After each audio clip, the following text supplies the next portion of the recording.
कराची का खबर अवां ताईं पहुचाईंदासीं, जिते IG सिंध गुलाम नबी मेमण मलीर ज़िले में केतिरनि ई सालनि खां मुक़रर थियल SSP खे हटाए छॾियो आहे।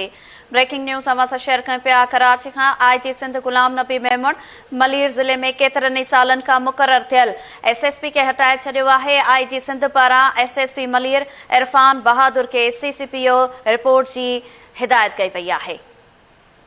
ओभर कराची जे SSP ज़ुबैर नज़ीर खे मलीर जे इज़ाफ़ी चार्ज ॾिनी वई आहे। अहम ख़बर अवां सां शेयर कयूं पिया, जॾहिं त SP इन्वेस्टिगेशन मलीर आरिब महर खे बि हटाए वियो आहे।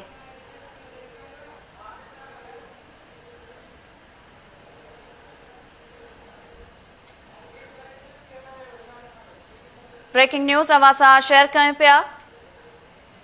तफ़सील मालूम कंदासीं। लाइन ते मौजूद आहे KTN news reporter Abdullah Solanki. जी अब्दुल्ला, छा तफ़सील आहिनि?